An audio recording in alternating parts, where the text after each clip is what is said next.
chaque religion est la reconnaissance d'une coexistence en ces lieux.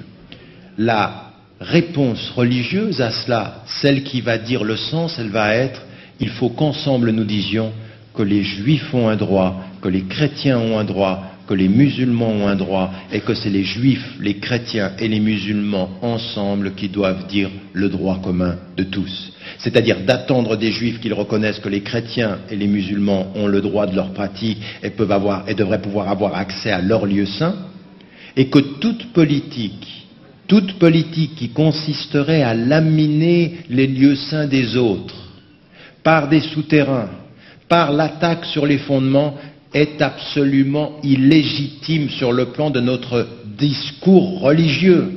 Vous ne pouvez pas faire semblant de ne pas savoir aujourd'hui qu'il y a des décisions politiques qui s'en prennent aux lieux saints des autres.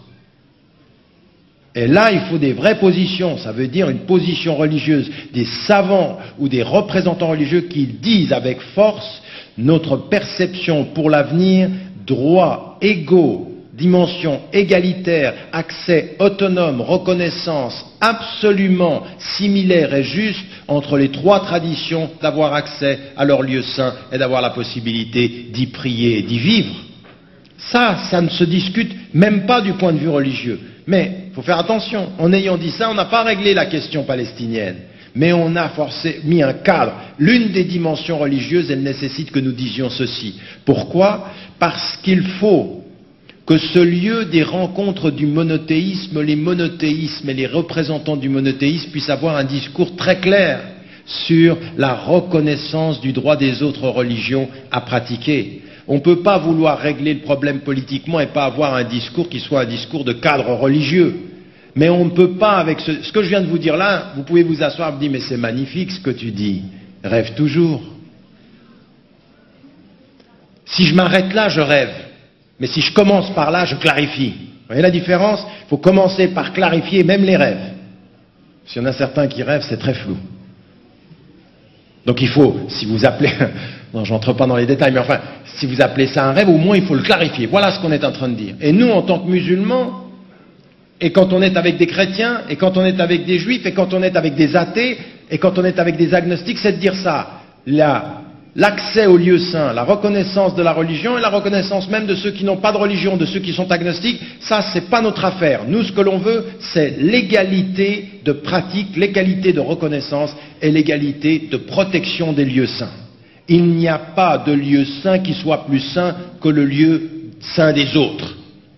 Ou alors on est dans la hiérarchie, ou alors on est, et ça c'est aussi important, raison pour laquelle, mais rappelez-vous, de Omar radiallahu anhu, on est au début de l'islam, Omar il arrive à Jérusalem et il va prier dans une église, et ils veulent le faire prier dans une église, ça c'est pour ceux qui disent haram. Non, c'est pas haram, il allait le faire, puis après il réfléchit, parce qu'il nous connaît, il sait comment sont les musulmans. Parfois, quand on est dans l'émotion et le spirituel, on ne réfléchit pas. Et lui, qu'est-ce qu'il leur dit? Il dit non, je ne vais pas prier dans l'église, je vais prier dehors. Parce que si les musulmans apprennent que j'ai prié dedans, ils vont la démolir. Vous voyez comme il nous connaît. Parce que notre histoire, c'est aussi cette histoire-là, c'est aussi l'histoire de gens sincères qui réfléchissent pas beaucoup parfois. Nous avons dans nos communautés une histoire de gens sincères et qui n'ont pas utilisé leur esprit critique. Qui ont parfois pas compris le sens du verset dont je parle. C'est-à-dire que parfois la résistance à l'oppression d'un peuple, elle nous fait devenir injuste, on ne comprend pas, ou le trop d'excès spirituel qui n'est pas mesuré. C'est, à un moment donné, il n'y a pas de régulateur. Il n'y a pas la personne du prophète qui se tourne vers l'esprit très chaud de son propre cousin qui dit « mais non, je ne peux pas enlever ». Et lui dit « dis-moi où c'est ». Il l'enlève lui. Lui, il régule la... Puis Omar qui revient, Omar radiallahu anhu, il revient de l'expédition, mais il avait l'impression d'une défaite. Et à un moment donné, il s'aperçoit que le prophète il est peut-être fâché contre lui. C'est par les sentiments que le prophète il l'apaise. Parce qu'à un moment donné, il faut réfléchir et il faut avoir ceci. La justice est toujours une victoire, même si on a l'impression d'y perdre. La justice est toujours une victoire. Et le verset, il le dit. C'est une grande victoire qui vient. Mais pourquoi c'est une grande victoire? Parce que tu les as trahis? Parce que tu les as tournés en bourrique? Non, parce que tu as été juste. Tu as été juste. Eux, ils n'ont pas toujours été justes. Quand ils ont dit, si quelqu'un vient de la Mecque, on le garde, si quelqu'un vient de Médine, on le garde, si quelqu'un part de Médine et il part de la Mecque et il va vers Médine, tu nous le renvoies, ils n'ont pas été justes, c'était pas, apparemment pas juste. Et lui, il est resté juste. Et non seulement il a été juste, c'est que quand le premier a quitté la Mecque pour venir à Médine, il n'a pas voulu. Même tout de suite après la signature, il ne l'a pas voulu. Pour ça, pour que vous vous rendiez compte, il est resté juste. Et adelu.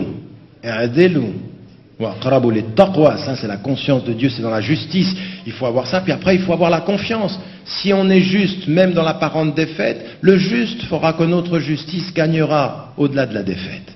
Ça c'est la confiance qui fait que dans la justice, c'est les juifs, les chrétiens et les musulmans au nom de cette longue tradition y ont droit. Là, une fois qu'on a dit ça, on a répondu à la question religieuse.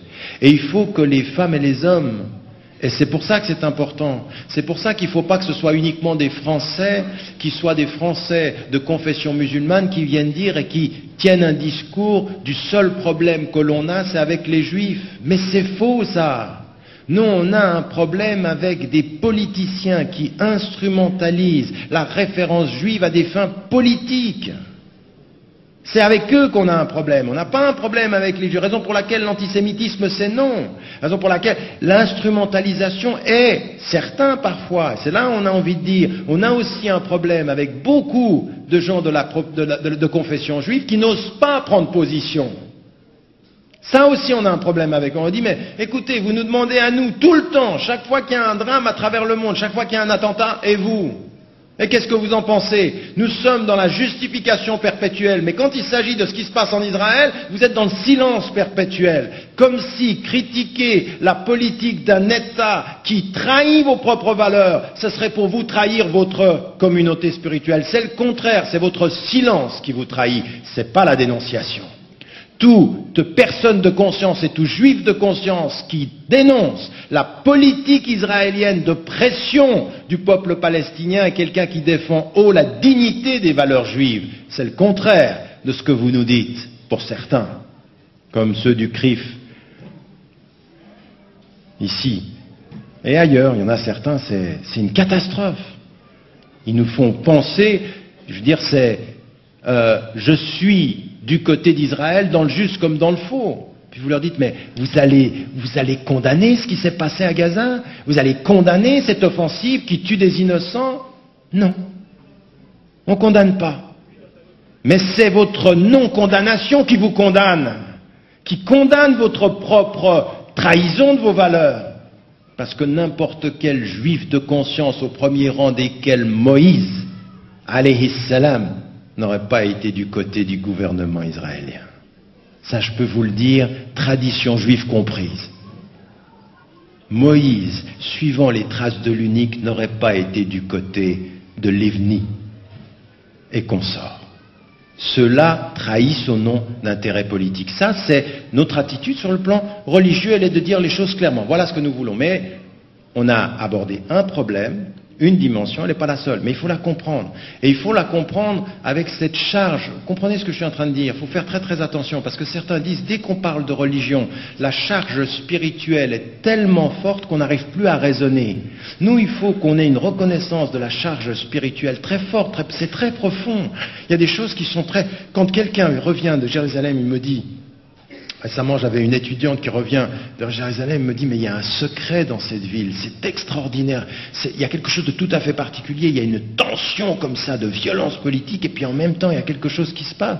Je dis, mais oui, je comprends très bien ce que ça veut dire, je sais ça, je vois bien ça, je comprends ce que ça peut vouloir dire cette espèce, mais il ne faut pas au nom de calculs politiques ne pas discuter, ne pas rappeler cette dimension-là, parce que cette dimension existe, mais il ne faut pas, au nom de cette dimension-là, ne plus savoir réfléchir politiquement. Donc, vous voyez,